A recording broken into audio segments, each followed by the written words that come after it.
suis Raphaël Séguier et je vous présente le podcast Sésame Asie. La région APAC compte plus de 4 milliards d'habitants et représente près de la moitié de la croissance économique mondiale. De nombreux Français sont donc venus s'installer ici, dans la région la plus dynamique au monde. Cependant, réussir en Asie n'est pas toujours facile. C'est pourquoi j'ai décidé de voyager de Hong Kong à Singapour, en passant par Tokyo et Shanghai, pour rencontrer ces Français qui ont réussi en Asie, percer leurs secrets et les partager avec vous. Si le podcast Sésame Asie vous plaît, n'oubliez pas de laisser 5 étoiles et un commentaire sur Apple Podcast, cela m'aide beaucoup. Je vous souhaite une bonne écoute. Bonjour Thomas. Bonjour Raphaël. Merci de nous recevoir depuis la France. Donc tu es un vétéran de la Chine, tu es un serial entrepreneur, tu as passé une vingtaine d'années en Chine, mais tu es fraîchement rentré en France. Tu vas nous expliquer tout ça.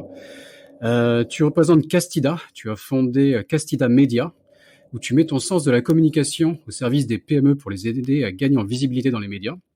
Mais tu es aussi bien connu pour toutes ces années passées en Chine, et notamment pour Insiders Experience, où tu faisais découvrir Shanghai et même toute la Chine en sidecar et en jeep. Donc tu vas nous parler de beaucoup de choses, mais notamment de voyages en Chine et comment découvrir le pays de manière authentique et j'ai l'impression un peu en mode baroudeur, c'est bien ça? Ouais, il y a un peu de ça effectivement. Mais vas-y, pour commencer, présente-toi brièvement, s'il te plaît, et dis-nous qu'est-ce que c'est que Castida Media, donc le projet qui t'occupe en ce moment. Ok, donc je m'appelle Thomas, je suis originaire d'Aix-en-Provence, j'ai 41 ans et Castida Media, c'est ma 6e aventure entrepreneuriale. C'est le fruit de mon expérience sur mes précédentes entreprises, à essayer de les faire passer dans les médias pour les faire gagner en notoriété, en crédibilité, en visibilité, et donc développer mon business. Et j'ai rationalisé cette manière de travailler avec l'arrivée du Covid, puisque une entreprise dans le tourisme et une pandémie, ça va pas très bien ensemble.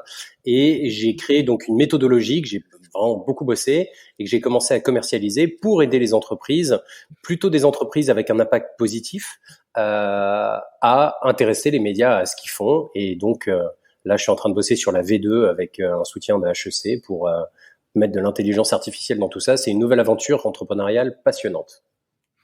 Je n'en doute pas, et on va revenir un peu plus en détail là-dessus à la fin de l'épisode. J'ai plein de questions à te poser, quoi. Moi, les relations de presse m'intéressent. J'ai connu un peu ça en tant que start-upper, donc on va en discuter. Mais pour commencer, on va aller directement plus sur le côté asiatique qui nous intéresse en particulier ici. Ouais. Et donc comment ça va commencer, la Chine, le déclic, comment t'es arrivé en Chine, comment t'as eu l'idée d'y aller? D'accord. Je suis tombé dedans quand j'étais petit. En fait, j'ai aucun mérite. Ma famille a fait des affaires avec la Chine depuis un peu plus de 150 ans, puisque au milieu du 19e siècle, tu as une épidémie qui a tué tous les vers à soie en Europe. Et ma famille était de Lyon. Nous étions commerçants dans la soie. Et au même moment, en Chine, tu as eu la première guerre de l'opium. Et donc, avec l'arrivée des concessions, alors on connaît pour Shanghai les concessions françaises, anglaises, américaines, qui sont pas tous arrivés en même temps. Et donc en fait, ma famille s'est tournée vers la Chine pour acheter des vers à soie. Et puis à travers les générations, on a vu qu'il n'y avait pas que des vers à soie en Chine.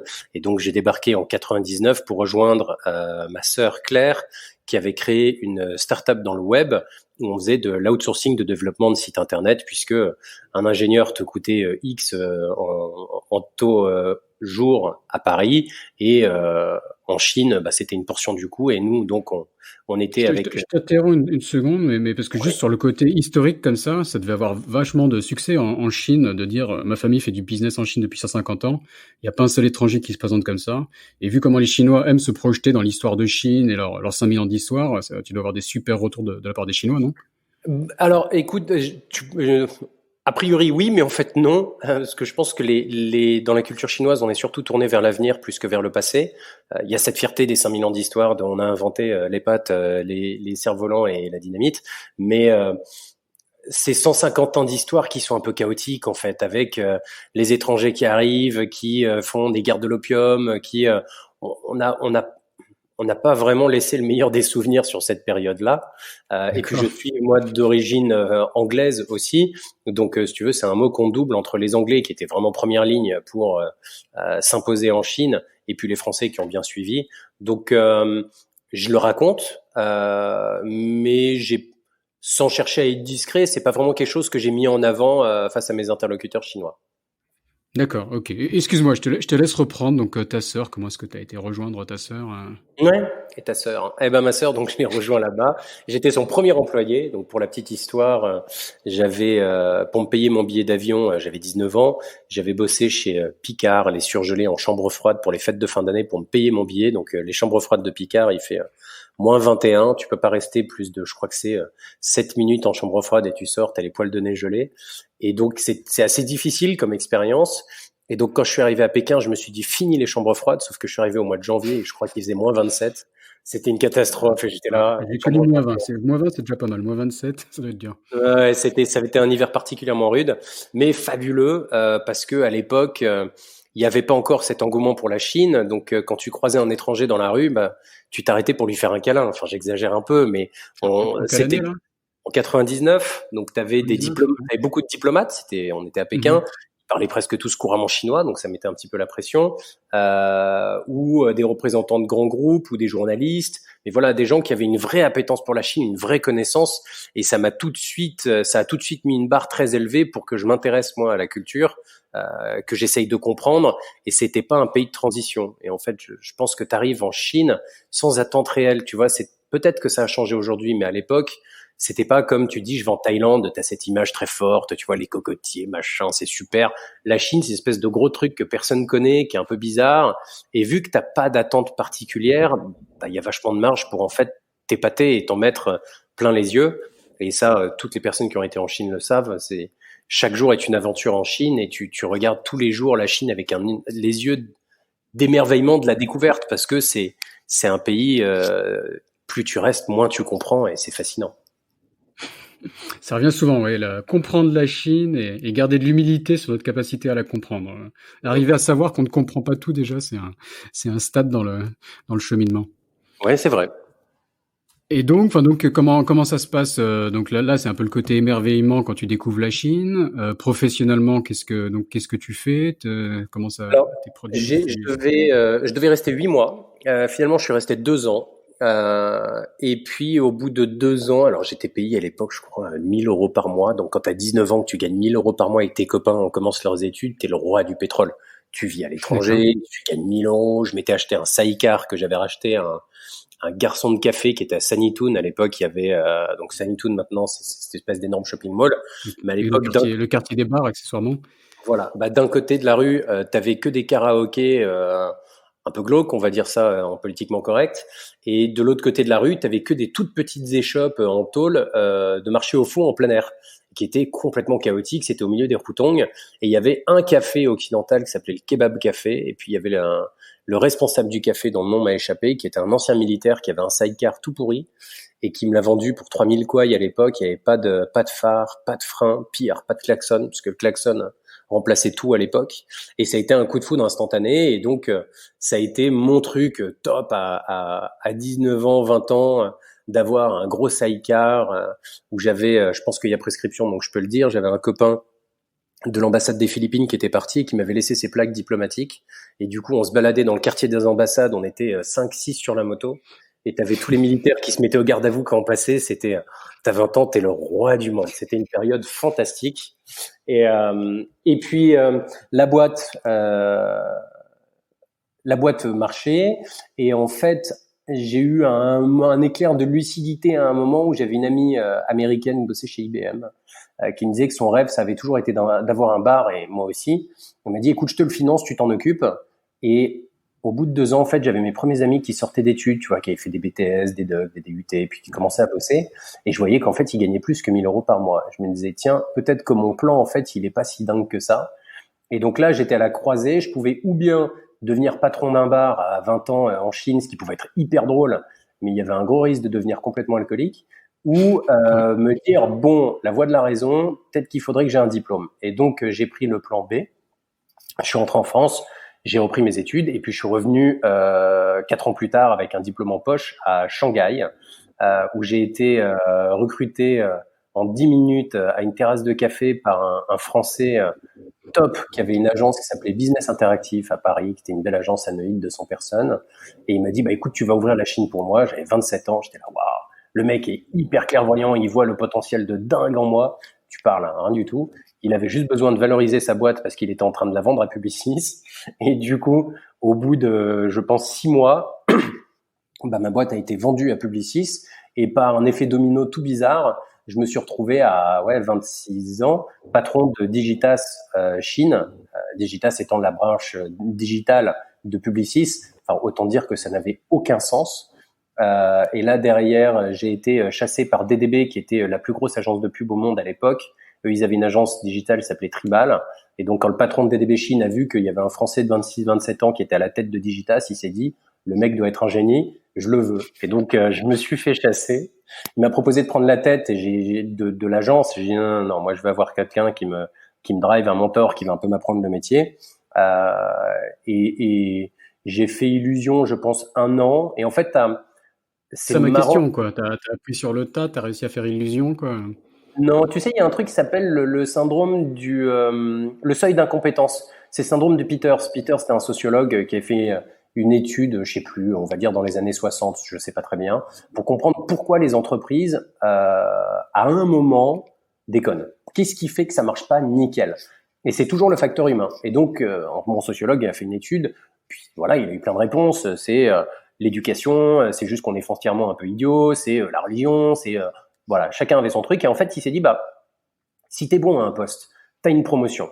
Et puis t'es bon à ce poste-là, t'as encore une promotion, etc., etc., jusqu'à ce que t'aies la promotion de trop qui te fait passer ton seuil d'incompétence.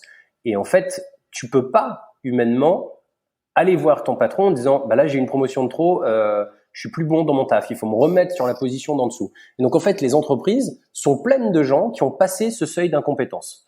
Et donc, moi, j'étais en plein dedans. Et en plus, j'avais le syndrome de l'imposteur parce que j'avais bien négocié mon salaire, donc j'avais un salaire d'expat, et j'avais l'impression de voler cet argent. Et ça me posait un gros problème déontologique. Ce qui est un peu bizarre de se dire on est trop payé, tout le monde va avoir ce problème-là. Mais quand tu te Ouais, retrouves dans cette on s'en situation, accommode en général, ça. ouais. Mais alors sur le coup c'est super, mais après quand tu vois que t'es pas à la hauteur et que tu fais illusion, mais tu sais très bien que tu feras pas illusion longtemps, t'as une espèce d'épée de Damoclès au-dessus de la tête. Bon, à un moment tu dis ok, ou bien j'attends de me faire démasquer, ou bien je sors la tête haute et puis avec avec ce qui me reste de face avant de m'écraser quoi. Et donc j'ai fait le tour de moi-même à 27 ans en me disant bon voilà, qu'est-ce que tu as envie de faire? Je pouvais repartir dans une autre agence mais j'étais chez les meilleurs. Je pouvais monter ma propre agence. Alors j'aime bien la pub, je trouve que la démarche est hyper intéressante. Mais si tu veux se lever tous les jours pour aider McDo à vendre plus de burgers, c'était pas vraiment ce qui me motivait. Même si McDo est une super boîte et ils sont très gros parce qu'ils sont brillants, mais tu vois, le fameux why, Mhm. pourquoi, bon, je pense que je pouvais trouver quelque chose qui avait plus de sens. Et du coup, je me suis dit, bon, bah, oublie le CV, oublie la carrière, oublie le regard des autres, ce qui en fait était le plus dur. Qu'est-ce que tu as vraiment envie de faire? Je me suis dit, bon, bah, moi, si je suis de nouveau un ado attardé, ce qui n'était pas très compliqué en fait, j'aime voyager, j'aime faire du sidecar, j'aime la rencontre de l'autre. Bon, bah, je vais faire des tours. Et en fait, j'avais un copain à Pékin, Ça paraît Gaël, logique. voilà, un copain à Pékin, Gaël Taureau, super gars, qui avait monté Beijing Sideways, qui lui proposait des balades en sidecar, mais qui faisait vivoter ça un peu tranquillement. Et puis donc je suis allé le voir et je lui ai dit bah écoute, j'aimerais bien monter Shanghai.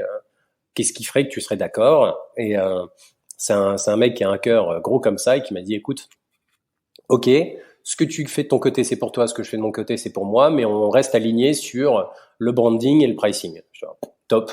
Et donc, je me suis associé à un Français de Shanghai qui s'appelle Hugues Martin, qui est toujours là-bas. Salut Hugues, si tu écoutes ce podcast, qui, lui, est un passionné de l'histoire de Shanghai.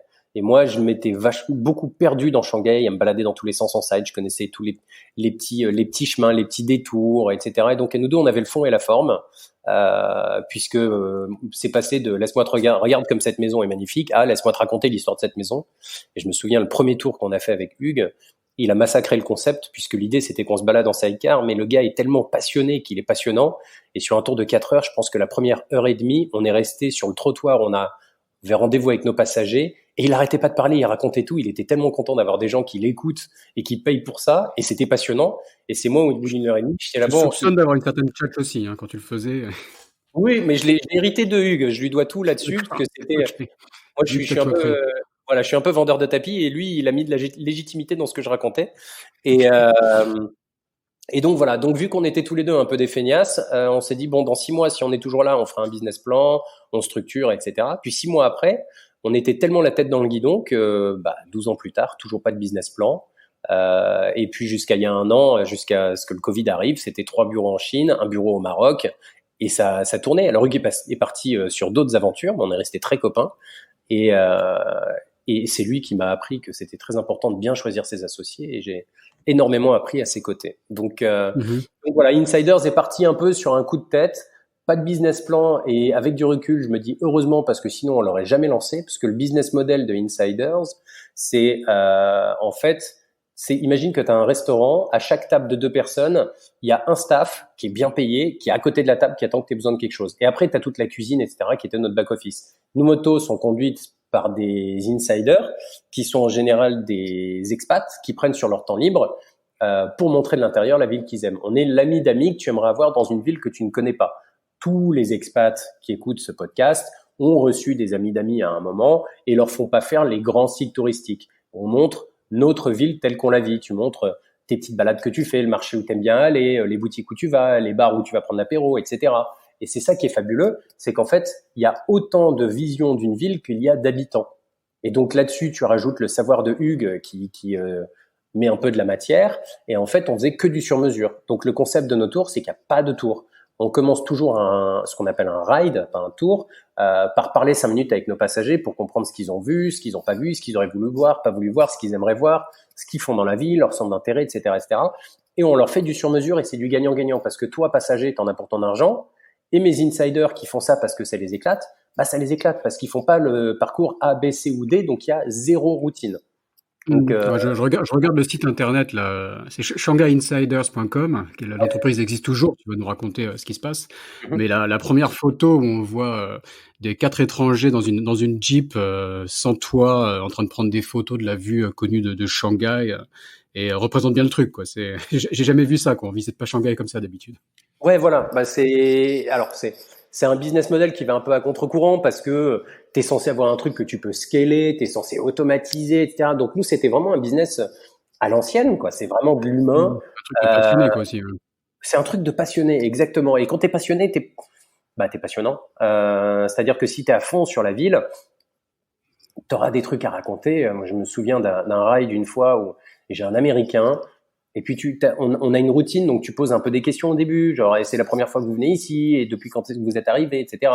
Et là c'est un Américain avec ils étaient trois, un couple et une personne toute seule. Et il me dit oui, mais c'est pour mes amis qui sont de passage. Je dis ah bon, donc vous vivez ici? Puis il dit oui. J'y ai bon et vous êtes là depuis longtemps? Puis le mec se marre, il me dit depuis 1982. J'étais là ah c'est vous qui allez raconter la ville, moi je vais m'asseoir et puis je vais écouter. Et en fait, c'était top parce que j'ai réussi à lui raconter des choses qu'il connaissait pas et puis je l'ai fait beaucoup parler. Et si tu veux que quelqu'un t'apprécie, tu le fais parler. Donc il était tout content aussi. Et il m'a raconté plein de choses fabuleuses.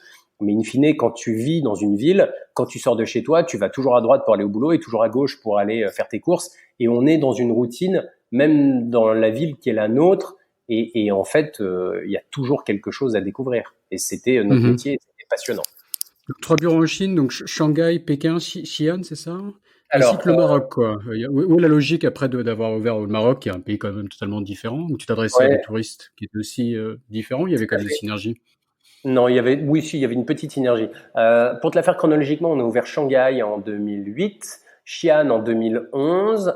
C'est là où, avec Gaël de Pékin, on s'est séparés parce qu'on a vu qu'on n'avait pas la même approche. Lui était dans une approche très pékinoise de on part en side, c'est l'aventure, on s'arrêtera au bord de la route pour acheter une bière dans un petit convenience store, etc., qui est très authentique, qui est très terrain, très cool. Nous, à Shanghai, on était plus à l'image de la ville. Les motos étaient nickel. T'avais dans une glacière, dans le coffre, une bouteille de champagne. C'était pas la même approche. Et donc, Mhm. on a vu à Xi'an, quand on a voulu essayer de monter un truc ensemble, que ça collait pas et que c'était pas, il n'y avait pas de sens à essayer de monter une ville ensemble. Donc, on est parti chacun de son Xi'an en côté. 2011, c'est ça? Nous, ouais, J'ai habité à Xi'an en 2011, hein, donc j'aurais pu être client si j'avais connu à l'époque à Insiders. tout à fait. Donc à Xi'an, c'était vachement intéressant parce que forcément, tu as les terracotta, mais c'est une ville, c'est un peu comme Versailles. Tu vois, Versailles, c'est le deuxième endroit le plus visité de France après Paris, mais les gens ne font qu'y passer la journée. Et Xi'an, les gens, je crois, passent en moyenne 48 heures. Ils arrivent un jour, ils dorment à l'hôtel après avoir visité la ville, le lendemain, ils font les terracotta, aéroport, et ils se barrent. Donc J'y ai c'était passé des 2 gens. ans, moi, ça a été mon erreur, hein. Tu 2 as jours, redoublé. c'est peut-être trop court, 2 ans, c'était peut-être un peu trop long. Bon, c'est une chouette ville. Moi, j'aime bien déjà le Shan-Sirois. C'est un dialecte qui est marrant. C'est un peu des roublards, des grandes gueules. Je les Et compare pas un des peu aux gauchards, Marseillais, ce que j'ai mais ouais. retenu je sais pas si c'est un Sirois, mais il parle comme ça. Et ils sont, ouais, pour moi, c'est un peu les Marseillais de Chine, quoi. Tu vois, c'est un peu des grandes gueules, peur de personne. Ils ont le charbon, donc Pékin leur fait pas peur. Et c'est un peu, ouais, c'est un peu mafieux. C'est un peu la Chine un peu cradingue où tu vas te frotter les épaules avec du Mao Tai de contrebande. Je sais pas, je trouvais ça assez chouette, moi. Et donc, en fait, on avait des expériences qui étaient que à l'extérieur de la ville. Parce que la circulation à Xi'an était pourrie et en plus les sidecars étaient interdits. Euh, et on avait une excursion qui était top, qui faisait 2 jours, qui était vraiment super, mais on trouvait pas de bon hébergement. C'est-à-dire que au bout du 5e hôtel qu'on avait listé, le moins pire, t'avais un chiotte turc au bout du lit. C'est-à-dire que tu pouvais littéralement aller aux toilettes en restant dans ton lit. Donc ça donne un peu une idée du niveau des hôtels qu'il y avait à l'époque. Et donc quand il n'y a pas de solution, bah tu la crées. Donc on a trouvé une habitation troglodyte. Comme tu le sais, Xi'an, c'est sur le plateau du Los qui va jusqu'en Mongolie intérieure. Et tu avais, je sais pas, vers 2010, tu avais encore, je crois, 27 millions de personnes qui habitaient dans des habitations troglodytes. C'est dingue. Et donc, on avait trouvé une habitation troglodyte qui appartenait à Madame Wang. Tout le village avait été vidé parce qu'il y avait une autoroute qui allait passer dessus.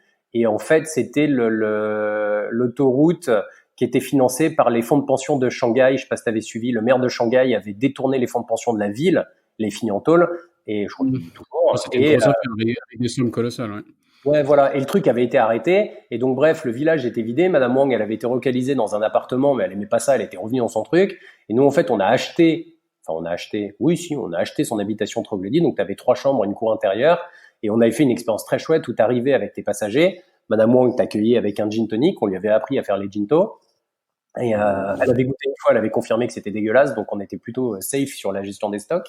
Elle cuisinait, tu pouvais l'aider, puis tu connais la nourriture de Xi'an, tu vois, c'est très route de la soie, donc c'est très adapté à nos goûts d'occidentaux.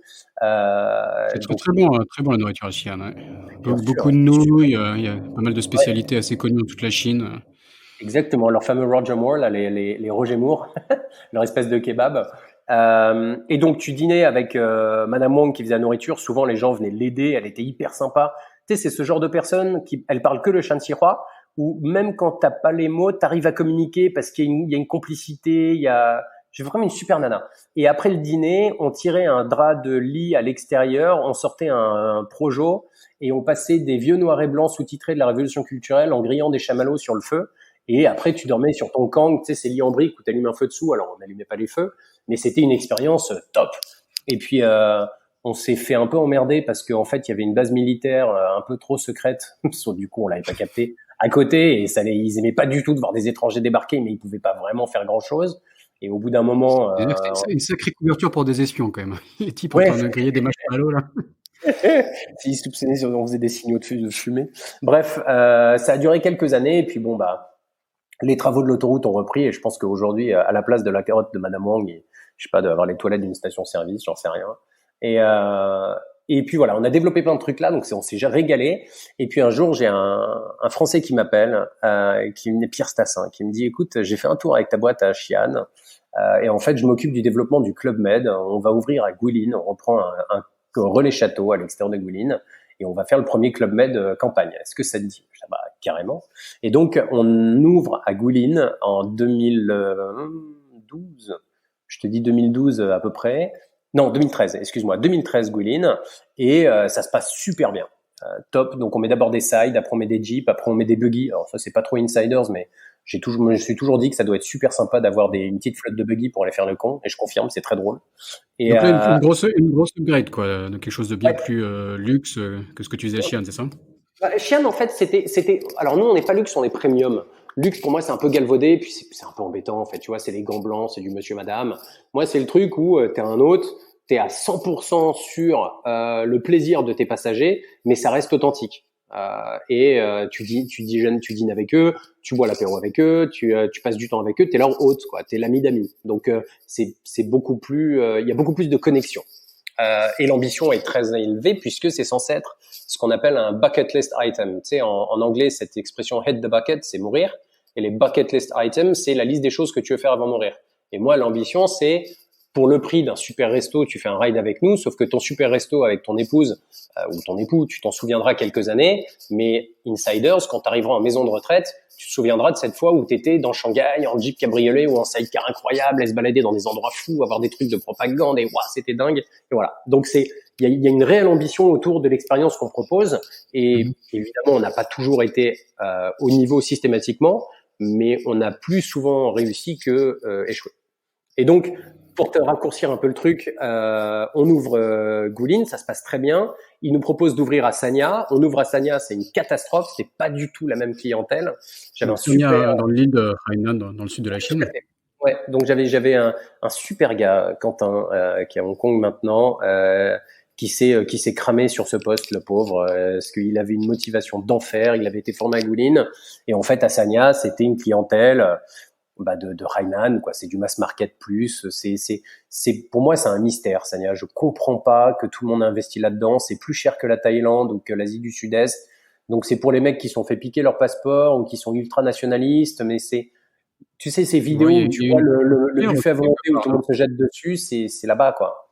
Donc, il y a 10 ans, il me semble que tout le monde achetait parce que les prix augmentaient à une telle vitesse que c'est une bulle et qu'il y avait une sorte d'engouement comme ça, quoi. Ouais, surtout les mecs du Dongbei qui est tout au nord, ils ont une météo tellement pourrie. Tous les taxis de Sanya sont des gars du Dongbei, c'est assez drôle. Ouais, avec un accent, il faut imaginer un peu, c'est comme si on a débarqué à Marseille et avoir un taxi avec un accent ch'timi, quoi. Ça fait ce genre d'effet. C'est exactement ça.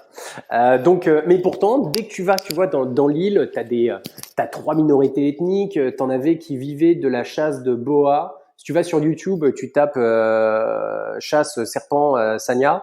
Tu vois les mecs, c'est incroyable. Les gars, ce qu'ils faisaient, c'est qu'ils s'enduisaient la jambe de graisse et de tissu et ils foutaient la jambe dans un trou et ils attendaient que le boa gobe la jambe jusqu'au genou pour se faire tirer par 15 mecs pour sortir le boa et le dézinguer. Incroyable. Et donc aujourd'hui, je pense qu'ils chassent plus comme ça, mais dès que tu sors de la ville, ça devient assez vite sauvage en fait. Mais on n'avait pas la clientèle pour ça. Donc au bout d'un an, on a fermé boutique et après on a ouvert aussi à Lijiang. Moi, en 2011, je fais Shanghai-Paris en sidecar avec ma copine qui devient ma fiancée en cours de route et qui maintenant est mon épouse et la mère de mes enfants. Et j'étais avec un de mes associés, Kewen, un Chinois, qui lui en cours de route décide de divorcer, donc c'était l'effet inverse, et qui me dit écoute, je vais me marre de la ville, moi je vais m'installer à Lijiang, vas-y on ouvre des tours là-bas. Dans la province du Yunnan, pas très loin du Vietnam, de la Birmanie, tout ça. Très belle. Exactement, le Nord Yunnan. Ouais, on est entre Dali et Shangri-La, et donc il se pointe là-bas, et c'est un mec super sympa qui a vécu en Belgique. Notre association s'est pas bien terminée, mais on a vécu des moments top ensemble. Et puis, forcément, c'est la Chine, donc il rencontre vite tout le monde. Puis il rencontre une nana qui est une hôtesse de l'air de jet privé, maîtresse d'un mec qui lui a acheté une énorme baraque dans Baisha à l'extérieur de Lijiang pour en gros l'occuper. Et puis elle lui dit bah écoute, je vais faire une guest house et puis j'ai cet espace, je sais pas quoi en faire. T'as associé un Français. Les étrangers, ils ont toujours des idées un peu bizarres. Si tu veux en faire quelque chose, je te le donne. Faut juste générer du passage. Puis étant français et pas très créatif, je dis on va faire un bar à vin. Donc on a ouvert le Shin Shin, où on s'est fait fournir par les mecs du cartel de Shanghai, là, Xavier et Olivier, qui nous ont fait une super cave à vin avec François, qui était un ancien sommelier de la Tour d'Argent, donc on était hyper bien accompagnés. Et puis on sourçait en local du jambon fumé, du fromage de yak, on faisait des planches, et c'était vachement intéressant de servir une clientèle chinoise, beaucoup des mecs de Chongqing, de Chengdu, qui débarquaient et qui découvraient le tourisme national en fait. Tu vois, en 2008, à la crise des subprimes, et le gouvernement, pour contrebalancer ça, dit maintenant les gars, consommez, et puis consommez local, quoi. Donc t'as un tourisme national qui a explosé, et donc c'était super parce que t'as des mecs qui arrivent, qui se posent dans ton petit café, un autre truc qui faisait, je crois, il faisait même pas 20 mètres carrés, comptoir inclus. Et donc, t'avais quoi, une douzaine de places. Et le mec, il se pose. Donc, t'arrives avec ton ardoise, t'expliques, voilà, on a des assiettes de fromage, des assiettes de charcuterie, du mixte, on fait des croques. Et le gars très souvent, les mecs me disaient, ouais, au chemin. Donc, qu'est-ce que je veux? Et en fait, les gars, ils savaient rien et ils voulaient juste que tu leur fasses découvrir. Et je trouvais ça fabuleux parce que je réalise que nous, dans notre culture occidentale, la dernière fois qu'on a eu cette naïveté, cette ouverture d'esprit, excuse-moi, c'est quand on était gamin. Et cette fraîcheur, cette curiosité, je dis ça avec admiration, pas du tout avec condescendance. Hein. Évidemment, faut pas le prendre dans le mauvais sens. Et j'ai trouvé ça génial. Et donc je me marrais parce que tu leur amenais de la viande qui était crue, les gars ils comprenaient pas. Le fromage, ils se l'envoyaient, après ils bouffaient le pain, t'es là, tu mets le fromage sur le pain, tu mélanges avec le vin et tout. Donc c'était des moments top. Je pense pas que j'ai converti grand monde aux assiettes mixtes, mais on s'est bien marré. Et on avait une ferme à côté qu'on avait rachetée pour mettre nos sidecars et nos jeeps parce que c'était le point de départ d'expédition qu'on faisait à travers tout le Yunnan. Donc on allait vers Et donc, Shangri-La. t'habitais là-bas, toi, en fait. Non, moi j'étais toujours à Shanghai. Kewen habitait D'accord. là, À mais cheval, d'accord. voilà, on s'était mis 4 associés pour financer ce bar. Et alors, on était donc il y avait une fille Nathalie Danguin qui est maintenant à Saint-Gap, il y avait moi, et il y avait Kewen et son ex-épouse. Et je m'étais dit tiens, on va faire un petit clin d'œil à nos parents, on va mettre dans le bar les photos de nos parents. Et en fait, t'avais les clients chinois qui étaient là, mais il y a combien de gens qui sont morts dans cet endroit? Et pensaient que c'était en fait les photos des ancêtres qui étaient décédés, quoi. Donc c'était assez rigolo. On était la merde, ça marche pas du tout notre truc. Et donc le bar a duré peut-être 2 ans, la ferme aussi. Et puis la relation avec Cohen s'est détériorée assez vite. Donc on est partis chacun de notre côté. Et le Club Med m'a sollicité pour ouvrir à l'étranger. Ils ont dit écoute, ce que tu as fait à Gouline, c'est top, on est hyper content. J'avais 2 membres du board du club. Au board du club, il y en a 6. Et 2 qui avaient fait un tour avec moi à Shanghai. On avait hyper bien accroché un tour de 2 heures qui était devenu un tour de 5 heures. Et après, le hasard a fait que on avait passé une semaine ensemble à Gouline pendant l'ouverture à rigoler et à sympathiser. Et donc, ils m'ont proposé d'ouvrir Cancun et Marrakech, puisqu'il y en avait un au board qui était responsable à Amérique centrale et Sud et l'autre Afrique et Europe. Et ils se tiraient la bourre avec bienveillance sur viens chez moi c'est mieux, non viens chez moi c'est mieux. Puis moi j'étais là pourquoi choisir en fait, on peut peut-être faire les deux. Donc ça les a fait marrer. Donc j'ai été invité à aller voir les 2 Club Med. J'ai demandé si je pouvais venir avec ma directrice marketing qui s'avère être ma femme. Donc ça c'était des business trips très sympas. Tant qu'à faire, Et ouais. voilà. Et en fait Cancun avait un vrai potentiel, mais c'était 13 heures de décalage horaire avec la Chine. C'était impossible de suivre ce qui se passait en Chine. Donc j'ai renoncé au Mexique en me disant c'était trop tôt, j'étais pas prêt pour gérer 2 opérations si éloignées, excuse-moi. Et Marrakech, en fait, c'était pas mal parce que c'est un décalage horaire qui est celui de la France, donc tu peux à peu près gérer. C'était proche de la France et nous, on arrivait à un moment de vie où on se disait que ça pourrait être pas mal d'avoir des enfants, donc pas mal d'être près de notre famille, mais c'était hyper exotique. Et moi, j'ai une curiosité. Je pense que c'est sûr, la religion est la base de toute société. Après, les sociétés s'éloignent plus ou moins de la religion, et j'aimerais vivre dans un pays de chaque religion dans ma vie. Donc je viens d'un environnement judéo-chrétien, ça s'est fait. J'ai vécu en Chine, qui est bouddhiste, et je me suis dit monter des tours en sidecar dans la bande de Gaza, c'est peut-être pas une super idée. Donc faisons plutôt un pays musulman. Et le Maroc, c'est un peu le Coca Light de l'islam. C'est musulman, mais ils sont quand même plutôt détendus. Tu vois, c'est pas trop désexcité. Le roi est le descendant du prophète, donc c'est le chef spirituel et il est très tourné vers l'Europe. S'ils ont pas de ressources naturelles, c'est pas comme l'Algérie qui a du pétrole. Et du coup, il y a beaucoup de bienveillance, quoi. C'est musulman, mais c'est un islam cool. Et donc je me suis dit, ça peut être chouette de découvrir un pays musulman, surtout avec tout ce qui se passe aujourd'hui. Tu vois, c'est un peu l'islam est associé à plein de choses vraiment compliquées, et je pourrais me faire ma propre idée. Donc, D'accord. Et donc, ça, c'est pour travailler avec le Club Med, mais dans quel ouais, cadre, en fait? Ils avaient déjà des clubs, ils avaient ouais, besoin de quoi, en fait? ouais, le Maroc, c'est un des pays historiques du Club Med. Je crois qu'ils ont ouvert d'abord, je suis pas sûr de mon coup, hein, mais je crois qu'ils ont d'abord ouvert en Tunisie et après ils ont ouvert au Maroc. Il y a 3 clubs au Maroc, il y en a un quatrième qui va ouvrir à Essaouira là dans quelques années. Et à Marrakech, tu avais 2 Club Med. Il y en a un qui a fermé, qui était sur la place Jamefna parce qu'il était plus au standard Club Med, et vu que c'est UNESCO, pour changer un poignet de porte, fallait signer 3 papiers, et c'était trop compliqué. Et donc ils sont dans la Palmeraie de Marrakech, qui est un peu le Beverly Hills de Marrakech, et il y a un super Club Med. Les Club Med, c'est pas en étoile, c'est en trident. Donc là, c'est un 4 et 5 trident, donc c'est comme un 4 et 5 étoiles. Et top. Moi, je suis pas un enfant du Club Med, c'était pas du tout un environnement avec lequel j'étais familier, mais j'ai énormément appris du club parce que une des valeurs clés du Club Med, c'est la gentillesse. Et tu dis, déjà une boîte qui dit aux gens, si t'es pas gentil, ça va pas le faire. Je trouve ça génial. Et puis où voilà, ils ont cette motivation. Ça a été créé après la Deuxième Guerre par, je crois que le fondateur était d'origine juive et qui disait bon les gars, en fait, il faut être heureux dans la vie et le moment d'être heureux c'est maintenant, quoi. Arrêtons de faire des projets, juste profitons. Et Mhm. le le premier club qui est ouvert, c'était des tentes au bord de la mer. Et la légende, c'est que les premiers clients qui sont venus, personne n'est reparti et sont devenus les premiers géos, quoi. On dit attends, mais c'est D'accord. génial. Ok. Ça peut être ça, et voilà. Je discute avec le Club Med pour faire un épisode Club Med. Ils sont bien installés en Chine avec Ouais. des installations au ski, etc. Donc, Ah bah carrément. on fera un complément là-dessus bientôt. Top. Ouais, écoute, tu me diras, j'écouterai avec grand intérêt parce que j'ai bossé avec vraiment des gens super. Donc voilà, donc le club nous invite.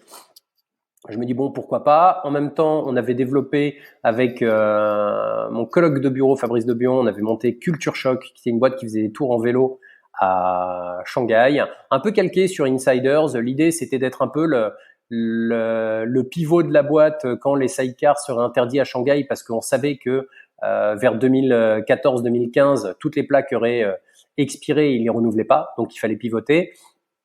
Bon, finalement, l'association, il y a un troisième qui nous a rejoint, Mike.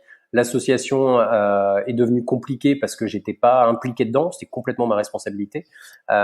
Et du coup, j'ai revendu mes parts et puis j'ai pivoté sur des tours en 4x4. Et t'as jamais eu de problème? Enfin, ça me fait penser. Enfin, il y a jamais eu d'accident, de problème juridique ou autre?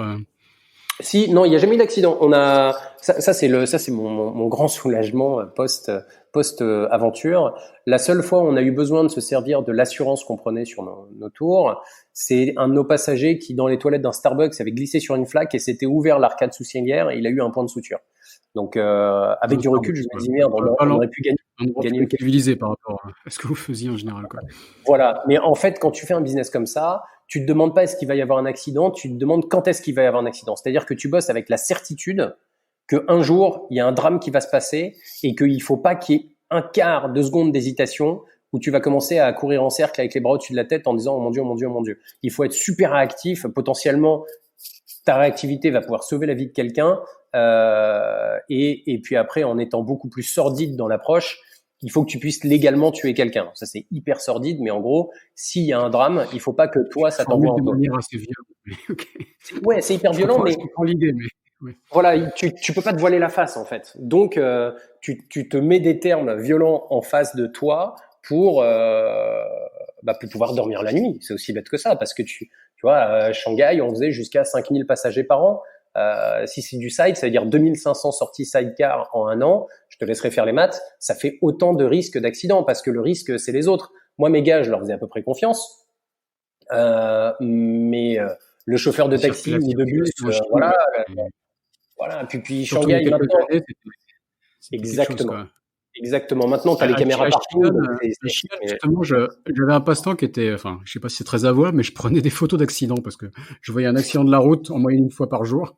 ouais. Je m'étais fait une collection de photos d'accidents. Ça donne une idée des accidents bénins, quoi, des accrochages, mais ça donne Ouais, une idée de l'état de la circulation. ouais. En fait, c'est moi ce que je disais à mes insiders, c'est tu ramènes les personnes vivantes, tu as déjà fait 90% du boulot.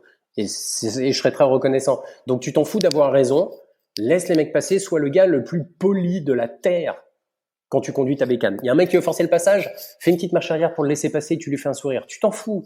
Les mecs, ils ont pris 4 heures de tour. Si il y a une halte qu'on doit un peu écourter de 20 secondes, ils le verront pas. Donc sois le mec le plus cool de la terre parce que le jour où il y a un accrochage et qu'il y a un flic qui débarque, il faut qu'il voit les sides, ils disent ah c'est eux, ils sont cool. Donc tout le monde l'a bien compris et ça s'est toujours hyper bien passé. Voilà, donc on roulait hyper doucement évidemment. Je crois que la vitesse moyenne, excuse-moi, sur nos rides était à 20, 25 à l'heure. Essaye de pas voir un sidecar, quoi. Le mec qui dit ah je vous avais pas vu en side, c'est juste pas possible. Donc et puis on était dans l'hypercentre de la ville, tu vois, le centre historique. On prenait jamais les voies surélevées, les ponts, les tunnels. On roulait pas la nuit. Il y avait quand même des conditions de sécurité draconiennes qui ont fait que on n'a jamais eu d'accident avec des passagers. Ok, super, ouais, non, et aussi en Jeep, quoi. Les Jeeps, c'était seulement en ville ou il y avait même des excursions dans, tu disais Xi'an, c'était tout autour de la ville, quoi. Parce que ça me fait penser Ouais. Et puis on penser à faisait la des route routes. de la soie. On faisait la route de la soie. À Guilin aussi, on avait une Jeep. Dans le Yunnan, on avait des Jeeps. On avait des Beijing Jeep qui sont la version 4 roues de nos sidecars. C'est des véhicules avec une gueule d'enfer qui sont pas fiables pour dessous et ça fait partie de l'aventure. Tu vois, tu démarres le matin, c'est déjà une victoire et tu mets tes passagers dans cet esprit-là et c'est hyper sympa. Et moi, c'est vrai que j'ai toujours été un peu triste pour les gens qui roulaient avec des grosses BM ou KTM ils appuient sur le bouton, ça démarre, il y a même pas besoin de mettre un coup de kick. Moi, je suis là, bah, c'est nul. Donc, Ouais. c'était l'aventure avec ces Petite véhicules. parenthèse, t'as aussi lancé la JCE, c'est ça? J'ai été membre de la JCE à Pékin et j'ai découvert que c'est un peu grâce à toi. Pas à Donc Pékin, voilà, non, c'était Fab, direct, c'était un autre Français, ouais. mais qui Tu voulais effectivement, lancer qui en même était temps, c'est ça? exactement, c'était un vieux copain de Pékin qui m'avait appelé, Fabrice Pindler, super mec aussi, vraiment top Fabrice, et qui lui s'était fait faire un sidecar bleu l'OM. Je te laisse deviner d'où il vient. Et Fab, il avait donc il m'avait dit ouais, je monte la JCE, j'ai rencontré le président France, un mec super, monte celui de Shanghai, on le fait ensemble, on sera plus fort. Hein. Donc moi je me renseigne pour voir un peu dans quoi je mets les pieds. Je réalise que mon père a été JCE, que mon oncle a été sénateur JCE, c'est les membres JCE passés 40 ans qui restent impliqués, puisque tu peux être JCE que jusqu'à 40 ans. Et donc je me dis bon bah si eux ils l'ont fait, c'est qu'a priori c'est bien. Et je l'ai monté, j'en ai pris la présidence pendant 2 ans. Ça a été un super apprentissage qui m'a énormément servi. Parce qu'aujourd'hui, on parle du why, c'est pourquoi est-ce que tu t'aboîtes, machin et tout. Et en fait, dans le monde associatif, si le why il est pas clair, bah, les gens ils viennent pas. Tu les motives pas par l'argent ou par la peur de la punition de quoi que ce soit. Tu fais de l'associatif parce que ça t'éclate. Et donc on a été jusqu'à une quarantaine de membres, je crois. Et donc ces quarantaines de personnes, il fallait qu'ils aient le feu sacré. On a déplacé des montagnes. Ça m'a coûté un job et une relation, mais aucun regret. Ça a été un Mmh. apprentissage. Ouais, sur Pékin, il y avait des super projets, quoi. C'était vraiment une association pour tous les jeunes VIE stagiaires pour bosser sur Exactement. des projets concrets. On avait monté le forum Travail ensemble pour matcher les grands groupes et les startups. Il y a un coworking space qui avait été monté à Pékin. Enfin, non, c'était génial, hein. Ouais, travailler ensemble a été. Il y avait une charte qui avait été signée par Christine Lagarde qui était venue. Donc le truc était, alors un côté cool parce que reconnaissance, l'autre côté récupération politique, j'étais moins fan. Mais c'était des chouettes projets. Ça permettait effectivement aux vingtenaires et jeunes trentenaires qui se retrouvaient pas trop, tu vois, dans les chambres de commerce, les Rotary, etc., de pouvoir aussi donner, parce que c'est vrai que quand tu viens en Chine, tu prends, tu laisses un super compte de résultats dans ton bar préféré. Mais qu'est-ce que tu fais, tu vois? L'idée pour moi, c'était de repartir de Shanghai, se dire voilà, cette espèce d'énorme montagne, le tout petit caillou insignifiant là que personne voit, bah en fait ça c'est ma contribution à moi et je suis quand même hyper content d'avoir fait quelque chose. Mhm. Ouais, totalement. Ouais. Alors, je suis totalement perdu dans ton parcours là. T'en as tellement fait que On part un peu dans tous les il sens, t'as faut que tu raison. nous remettes sur les rails. Là, on en est où? Alors, je reviens, on est en 2015, on ouvre Marrakech. J'avais trouvé un associé qui était l'ancien patron Afrique du Nord du Club Med, qui s'occupait du centre d'excursion du Club Med de Marrakech, que le club m'a présenté, hein, en disant si lui il dit OK pour bosser avec toi, bah nous on est OK. Je lui ai fait la danse du ventre, je l'ai emmené en Chine, on a fait une expédition en side dans l'Himalaya. Je l'ai ramené à Shanghai, il a découvert le bar rouge et la vie nocturne, et il était avec des étoiles dans les yeux. Je dis bon bah voilà ce que je fais. Le Est-ce que fameux t'es bar OK? rouge avec et son bar enflammé, son comptoir enflammé. Exactement. Voilà. Puis quand tu arrives de Marrakech, qui est une ville festive, ça joue pas du tout dans la même cour. Shanghai, c'était quand même dingue. Et donc j'ai dit voilà, est-ce que t'es ok maintenant qu'on se connaît pour que je sois ton prestataire? Il me dit non, non, non, tu vas pas être mon prestataire, tu vas être mon associé. Et on s'est associé là-dessus, donc c'est top. Il devait importer la première moto, l'homologuer, la machin, etc. Et puis il n'y arrivait pas. Puis je me suis dit bon, ou bien j'ai mal évalué le bonhomme, ou c'est vraiment compliqué. Et donc en fait, on a décidé avec mon épouse d'aller s'installer là-bas pour le faire nous-mêmes, puisque c'était le seul moyen de savoir quelle était la réponse à ma question. Bon bah, j'avais pas mal estimé le mec. C'était effectivement super compliqué. Le Maroc, ça a été un protectorat français de 1912 à 1956, je crois. Et hélas, ils ont hérité de notre amour de l'administratif et de la paperasse inutile. Et c'est un fléau ce truc. Et donc du coup, on s'est installé là-bas, une moto, puis 3 motos, puis après 3 motos, on est passé à quoi? On est passé à 4, puis 10, puis 11 motos. Et donc voilà, moi mes rendez-vous commerciaux, je dis toujours, j'ai 100% des sidecars du Maroc, donc 11. Et le truc marche bien. C'était en 2019. Marrakech tout seul faisait autant de passagers que Shanghai, Xi'an et Guilin combinés. Donc, D'accord. donc c'était topissime. Derrière, on a été élu 2 années de suite dans les 10 meilleurs experts de voyage au monde par Condé Nast, qui est l'espèce de bible du travel dans le mode anglo-saxon. Donc une reconnaissance, enfin, je vois pas comment on aurait pu faire mieux. C'était vraiment super. Euh, et puis plein de projets de développement dans tous les sens. Et puis une petite pandémie qui est arrivée, qui a tout changé. Donc janvier, bah, il y a un an, on entend parler de Wuhan, on se dit ouh, c'est quand même chaud. Les activités à Shanghai ferment au moment du Nouvel An chinois, donc mince parce que c'est le moment nous qui nous relance. Donc je connais bien mon business, c'est saisonnier, je gère ma trésor, mais en gros quand on arrive au mois de mars, la trésor elle est un peu à sec. Et une bonne année ça repart en mars, et une année moins bonne ça repart en avril. Mais on sait qu'en avril, en tout cas, on se refait financièrement et on arrête de perdre de l'argent sur une base mensuelle. Et puis bah là ça n'a pas été le cas. Donc derrière en mars, Marrakech ferme, donc scénario catastrophe. Moi, j'étais résident chinois, passant beaucoup de temps au Maroc.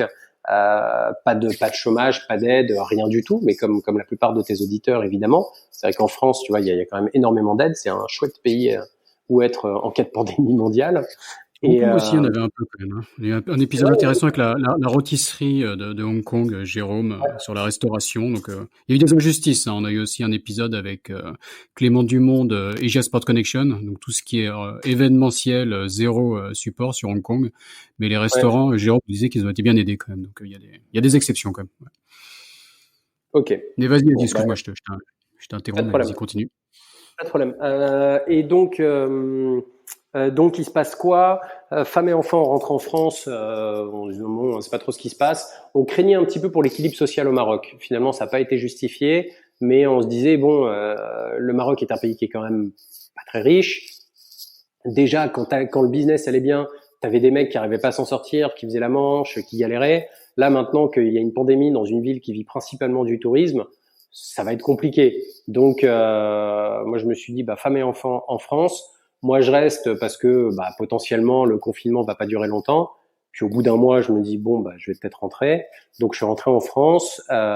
J'ai rationalisé mon approche donc des médias.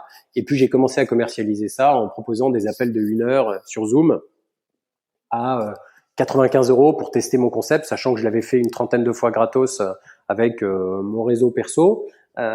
Et puis, j'ai un client qui me dit à la fin de l'appel, c'est super, mais c'est vraiment pas assez cher. Je dis, bon, ça, je peux le régler. Donc, je l'ai mis à 195 €. Voilà, plaisir d'offrir. Et effectivement, il avait raison.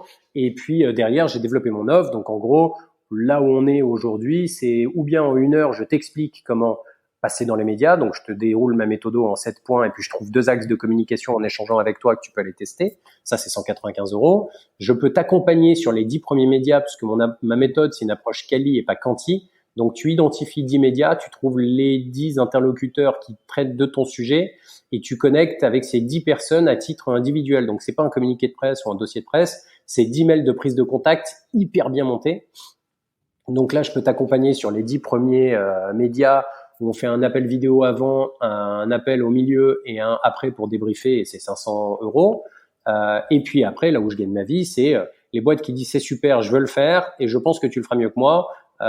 Tu t'en occupes. Donc là, je prends les clés du camion et c'est des missions de 6 mois avec un retainer à 3 000 € par mois où je gère. Pour le moment, j'ai pas d'équipe parce que j'ai pris le parti de bosser seul pour garder une flexibilité parce que je ne sais pas si le tourisme va repartir du jour au lendemain au Maroc et qu'il faut que j'y retourne. Donc j'essaye de rester très léger sur mon engagement géographique. Mon épouse, elle, a trouvé un CDI avec une boîte allemande, mais à distance, donc ça c'est bon. Et après, la dernière offre j'ai montée au mois d'octobre, mais je l'ai peut-être vendue, je sais pas, peut-être 5-10 fois. C'est une journée de workshop pour définir ta stratégie de communication média, donc faire ton plan de com sur 6 mois à 1 an, mais aussi définir ton angle, ton message. C'est simple. C'est difficile de faire simple, et donc c'est là-dessus que je bosse. Je ressors un peu mon expérience de publicitaire, parce que dans la pub, il y a toujours le message, la phrase. Et à partir de là, tu découles, ou l'idée, et tu découles toute ta campagne. Et puis là... Toi, c'est votre paiement dans les médias en 60 minutes. C'est ça ton message? Exactement. Ouais. C'est marqué en gros sur ton site web, on peut pas se tromper. Oui, il n'y a pas trop de malentendus possibles. Et là, donc avec HEC, je suis parti sur un sprint vachement intéressant où on part sur une V2. Moi, ma légitimité pour te coacher, pour passer dans les médias, c'est mon vécu. C'est que voilà, en 2019, 21% de mon chiffre d'affaires est venu de ma couverture médiatique et que j'ai pas payé pour et que j'ai pas passé plus d'1 heure par semaine dessus. Donc, je suis crédible. Mais quand mon business va se développer,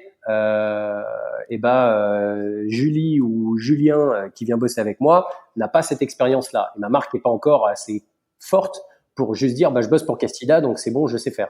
Donc l'idée, c'est qui mieux qu'un journaliste peut t'aider à trouver l'angle qui va intéresser les journalistes pour parler de ce que tu fais. Et donc en fait, tu vas avoir un onboarding avec quelqu'un de mon équipe qui va te poser des questions pour être briefé un petit peu, avoir du contexte. Que fais-tu, où, quand, comment, combien, de quoi tu veux parler, etc. Pour après briefer le journaliste qui aura 1 heure en vidéo avec toi, limite avec un chrono incrusté en disant attention, il vous reste 2 minutes pour parler de tel aspect. Et le délivrable, en fait, c'est qu'il te fait un pitch éditorialisé. Donc en gros, c'est ton accroche, mais mise dans un champ lexical de rédaction média. Et moi, je vais monter une agence de presse pour derrière que toutes les rédactions puissent rentrer les mots-clés qui les intéressent, sachant que ils pourront, tu vois, la rédaction qui signe avec moi balance un message à ses journalistes en disant inscrivez-vous sur Castida, mettez les mots-clés qui vous intéressent, vous allez avoir en prime des infos sur des boîtes qui ont jamais communiqué de manière proactive et leur com est devenue une info parce que c'est passé par la moulinette d'un confrère. Et donc, alors une question quand même. Enfin, donc t'es comme une agence de presse. Tu dis, enfin, tu les aides à rentrer directement en contact avec les médias. Mais comment faire pour une PME qui est pas forcément connue, qui a pas forcément des annonces très fortes à faire? Parce que d'expérience, moi, en fait, ma mère travaille au Figaro, mon beau-père au Monde, donc je connais un peu, et je peux te montrer la boîte email de ma mère. C'est laisse tomber quoi. Ils reçoivent des tonnes et des tonnes d'emails et de trucs un peu réputés en plus. Donc si t'es une petite PME qui shoot là-dedans sans connaître, comment faire pour accrocher quoi justement? En fait, c'est l'histoire. Tout est dans l'histoire. Donc, au passage, ta mère au Figaro, ton beau-père au Monde, ça doit faire des conversations intéressantes, ça. Les journalistes sont souvent à gauche, hein, donc ils peuvent se retrouver même quand le média. C'est vrai, touché. En fait, tout est dans le storytelling. Si demain Chanel me contacte en me disant on lance notre nouveau parfum, qu'est-ce que tu peux faire pour nous? Je serais incapable de les aider. C'est tellement concurrentiel, c'est tellement fait, refait, des leviers hyper compliqués et tout, je sais pas faire. Par contre, tu me contactes, tu me dis que tu fais des portefeuilles dans un cuir de poisson en pleine lune, tout nu dans le Larzac, je vais dire ok. Avec ça, j'ai de la matière, je vais trouver une histoire à raconter, je vais te mettre en avant, etc. Donc, je vais pas te faire l'ouverture, la première de couve des Échos ou du Figaro, mais je vais aller voir le Figaro Entrepreneur, par exemple, ou je vais aller voir les Échos Entrepreneurs, ou je vais aller voir ton journal local, etc. En fait, dans les médias, t'as radio, télé, presse, écrite, pardon, et les pure player web, les brutes, Combini, etc. Et les blogs d'influenceurs aussi. C'est ce que je travaille. Et eux, ils sont soit nationaux, soit locaux ou régionaux, soit spécialisés. Et en fait, tu fais un mix. Et si tu as une histoire à raconter, tu vas intéresser les médias. Le truc, c'est que mon approche, elle est empathique. Je me dis pas comment est-ce que je vais faire parler de Raphaël et de ses portefeuilles. Je vais me dire, OK, quel journaliste a besoin d'une histoire comme ça? Le seul boulot d'un journaliste, c'est de manière parfois quotidienne, trouver une histoire à raconter pour que, à la fin de l'histoire, le lecteur, auditeur, téléspectateur, que sais-je, se dise c'était vachement intéressant, demain je rachète le journal. C'est son seul job. Et donc, mon approche, c'est comment est-ce que je suis une solution à la problématique du journaliste. Et tu as raison, les boîtes mail des journalistes aujourd'hui sont complètement blindées. C'est plusieurs centaines de mails par jour parce qu'il n'y a pas de barrière à l'entrée pour être RP. La preuve, je m'y suis mis sans aucune qualification. Donc, il y a un niveau de performance qui est très inégal. Tu as quelques agences qui sont d'une efficacité redoutable, sont des agences parisiennes où souvent dans leurs équipes sont des anciens des grandes rédactions et ils se cassent des sujets assez facilement, mais parce qu'ils choisissent leurs clients. Donc les grosses marques en général, tu vois, les Chanel, les Air France, et que sais-je, parce qu'il y a toute une industrie autour de ça. Mais après, tu as eu un univers de petits gars comme moi qui sont plus ou moins bons dans ce qu'ils font et qui souvent vont te dire je te fais la prestation pour 1000 balles et puis ils vont aller sur internet, ils vont prendre une base de données complètement surexploitée et pour 500 balles, ils vont envoyer un mail et puis te sortir un reporting en disant vous avez vu, j'ai contacté 2000 journalistes. OK. Et même dans les agences, il faut faire gaffe d'avoir la bonne personne, quoi. Une agence peut être bonne, mais après, il faut ton interlocuteur, qui quelque part va représenter ta marque, soit bon, quoi. Ça, c'est important. Et tu as tout à fait raison. Et c'est justement ce que j'essaye de hacker. C'est le journaliste est qualifié pour prendre ton brief parce que c'est sa formation. Et en fait, aujourd'hui, un journaliste n'est plus en mesure de faire son boulot parce qu'il est noyé dans l'info. Ta mère ou ton beau-père, ils ont plus le temps de regarder le pitch de Raphaël qui fait ses portefeuilles en peau de poisson en disant ça m'intéresse pas du tout. Mais ils ont pas le temps de dire Raphaël, ton truc là, ça m'intéresse pas. Par contre, j'ai vu que t'es passé en Asie, que machin, ton histoire, elle me semble intéressante. Est-ce que tu serais ok pour qu'on fasse plutôt ton portrait? Ils peuvent plus. Ils sont plus proactifs, ils sont réactifs. Sauf sur des énormes sujets, bien évidemment. Mais le sujet de la TPE ou la PME, c'est ou bien tu arrives au bon moment avec le bon angle, ou bien tu passes à la trappe. Et donc, en faisant une agence de presse, le chemin va pas être facile, hein, mais le business model de l'agence de presse, c'est de vendre de l'info à des rédactions. On t'est payé par la rédaction. Donc moi, d'un côté, je suis payé par l'entreprise pour faire le pitch éditorialisé et le diffuser, et de l'autre côté, je suis payé par la rédaction pour leur passer le bon contenu. Donc en fait, je ne leur vends pas quelque chose, je leur communique. Je suis une solution à leurs problèmes. Je fais pas rentrer un rond dans un carré comme font tous les RP. Et c'est ce que j'ai fait pour moi de avril à maintenant. Ça a été un apprentissage fabuleux parce que j'ai réalisé que les journalistes sont saoulés par les RP qui justement ne sont pas pertinents. J'avais un journaliste du Parisien l'autre jour qui me disait, vous voyez que j'avais une oreille complaisante. Il me disait, regarde, on m'explique que la fête de la moule du bassin d'Arcachon est annulée, que la grande braderie Lille se fera sur Zoom. Oh, je suis le Parisien. Qu'est-ce qu'ils n'ont pas compris? Et le journaliste est persuadé que tu lis son journal. Et donc, il est d'autant plus saoulé, alors que évidemment que le RP, il lit pas tous les médias. Il dit juste, bon, presse, brum, les voilà, presse locale, brum, les voilà, je balance. Et le travail de recherche n'est pas bien fait. Mon approche aujourd'hui à 10 médias par mois, elle est chirurgicale. Je vais aller chercher ta maman parce qu'elle traite d'un sujet qui est exactement en ligne avec ce dont mon client veut parler. Et derrière, c'est très clair. Et après, et comment tu fais? Parce que est-ce que c'est des one shot ou est-ce qu'après tu peux développer une relation sur le long terme? Parce que bon, souvent le one shot, surtout quand c'est un nouveau produit, c'est facile. Mais la question se pose après, c'est comment entretenir la relation, parce que la presse veut toujours de la nouveauté, donc il y a une certaine difficulté là. Il y a pour moi, l'entonnoir, c'est pas tant le média, c'est le client qui paye, qui est l'info, qui est la boîte, quoi. Donc, en fait, l'idée, c'est là, on va mettre de l'intelligence artificielle et tout ça, c'est du conditionnel avec du futur, hein, parce que c'est pas encore quelque chose que je fais. L'idée, c'est, tu vois ce que c'est qu'un sujet marronnier ou pas? C'est un sujet qui revient. Le Beaujolais nouveau, le Nouvel An chinois, c'est tous les ans, ça revient ou ça peut être tous les mois. Donc, l'idée, en fait, c'est d'avoir une base de données avec tous les sujets marronniers possibles, imaginables. La fête du cuir de poisson du Larzac à Roland-Garros. Et donc, l'intelligence artificielle, je pense, ou une automatisation, te dira, Raphaël, il y a la fête du cuir de poisson qui va se faire. Arrête de répéter ça parce que je sais. Parce que je suis tombé sur une startup qui fait des bracelets de montre en cuir de poisson et ça m'intrigue énormément. Et donc, ils vont, tu vas te recevoir un message qui dit, bon voilà, on avait balancé ton pitch éditorialisé, là, il y a une opportunité pour que tu sois en phase avec l'actu. Et c'est ce qu'il faut. Quand t'es personne, il faut que tu surfes l'actu parce que du coup, il y a un contexte qui fait que c'est cohérent de parler de toi. Et donc, on va dire, il y a ça le 1er juillet. Si on veut passer dans les semestriels, il faut communiquer maintenant. Si on veut passer dans les mensuels, il faudra communiquer 2 mois avant, etc., etc. Est-ce que tu veux qu'il y ait quelqu'un chez nous qui t'appelle pour remettre à jour ton pitch éditorialisé? Et on rebalance, et voilà. Et donc, c'est là où tu pérennises la relation.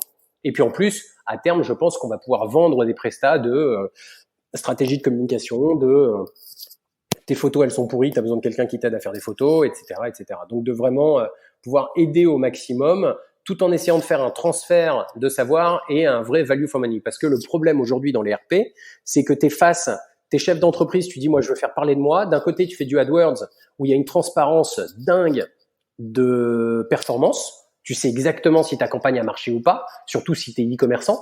Alors que les RP, je peux pas m'engager à te faire passer dans le Figaro. Tu veux que je m'engage à te faire passer dans le Figaro? Pas de problème, on va l'acheter de la pub et je suis sûr que tu seras dans le Figaro. Mais qu'un journaliste parle de toi, je ne peux pas m'y engager, sauf si tu as une news hallucinante. Donc, la performance n'est pas garantie et dans ce monde de communication digitalisée, c'est compliqué à faire comprendre. Ouais, non, tout à fait, quoi. Et donc, t'expliquais que tu gardes la porte ouverte quand même sur le tourisme, sur tes anciennes activités, mais la Chine, t'as un peu tourné la page? Alors, la Chine, aujourd'hui, je suis toujours sur Insiders. Déjà, on va parler du Maroc, c'est ce qui est le plus rapide. De mars à septembre, on a eu une réservation. Donc, c'était une catastrophe. Ça a repris un peu avec les vacances de la Toussaint. Décembre, on a bien marché. Donc, on a réussi à refaire de la trésor et ça, je suis vraiment content. Et janvier, qui est censé être un mois, c'est le 3e plus mauvais mois de l'année après juillet et août, parce que il fait très chaud en juillet et août. Et janvier, t'es entre des vacances scolaires, donc en général, il se passe pas grand chose. Ça marche. On fait peut-être 40-50% de 2019, ce qui est vachement bien, parce que tu vois, de mars à septembre, on a fait 0%. Donc Marrakech repart doucement, mais sûrement. Donc ça, c'est top. Shanghai, quand la pandémie est arrivée, il m'est arrivé un truc bizarre. Je dis bizarre parce que j'ai pas encore fini de tirer la morale de ce qui m'est arrivé. Rapidement, plus de business, la trésor qu'ils font, t'es obligé de parler à tout le monde en disant bon les gars, on peut pas continuer quoi. Donc voilà, je vais vous mettre en stand-by.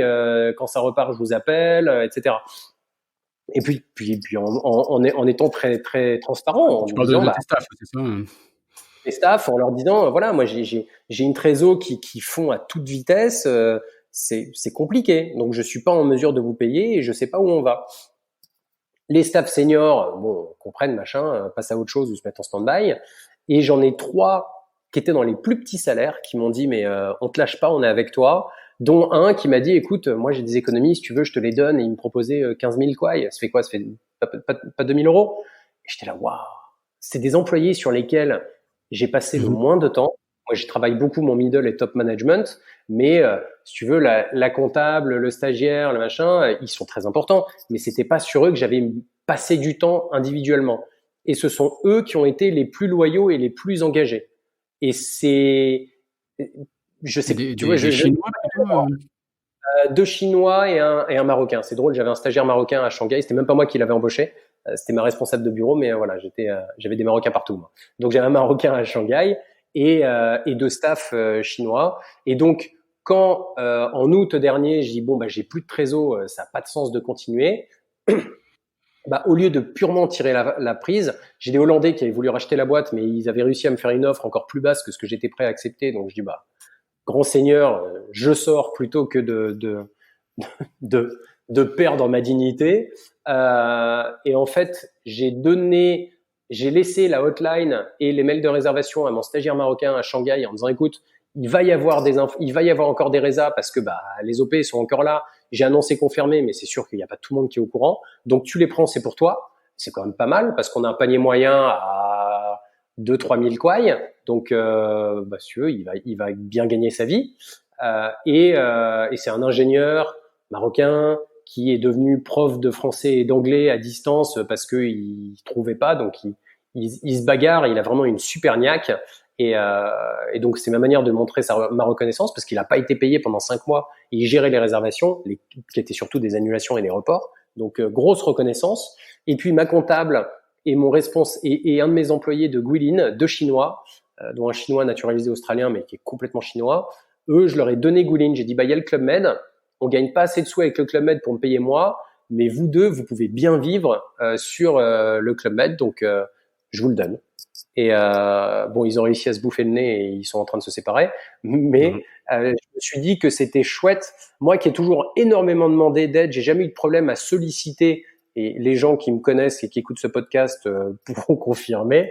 J'ai jamais eu de problème à demander de l'aide. Je pars du principe que si tu demandes pas, la réponse sera toujours non. Si tu demandes, au pire, la réponse est non. Demande.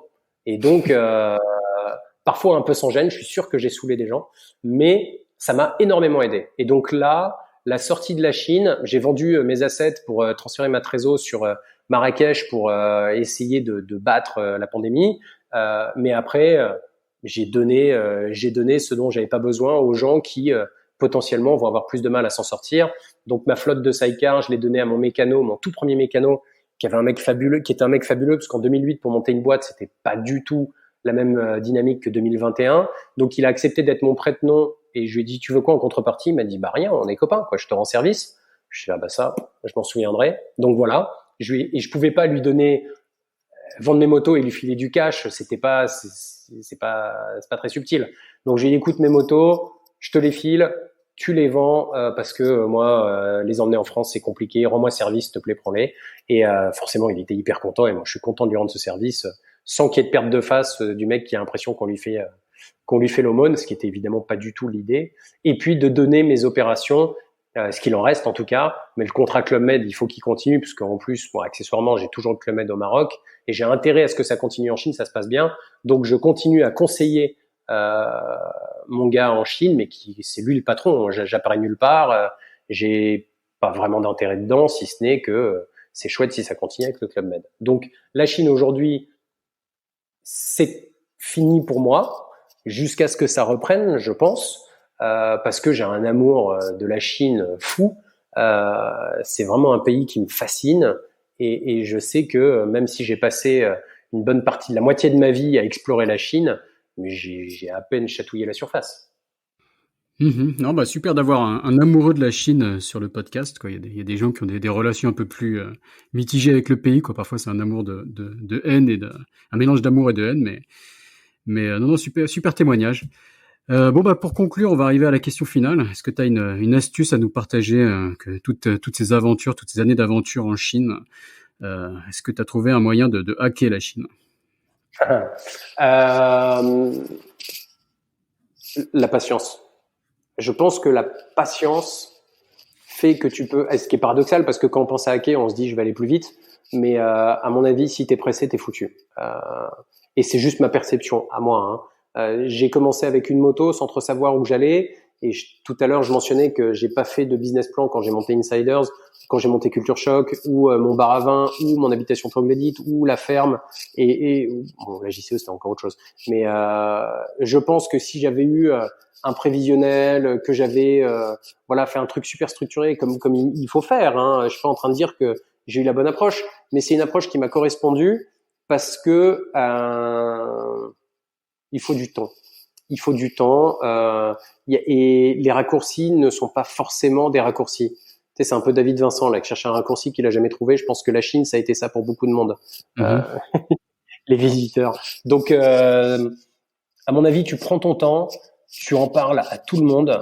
Moi, je suis toujours embêté pour les gens qui me disent j'ai une super idée, je peux pas t'en parler, mais c'est un super truc. Ouais, clairement. Mais il y a un mec qui est devenu millionnaire en faisant une usine de papier toilette. Je m'en fiche, tu vois. Parle de ton idée, et si ton idée tu peux te la faire piquer hyper facilement, potentiellement c'est pas une super idée. Mais parle-en, fais-toi challenger. Il y a une dynamique en Chine qui est dingue de gens qui vont super vite. Il faut être hyper agile.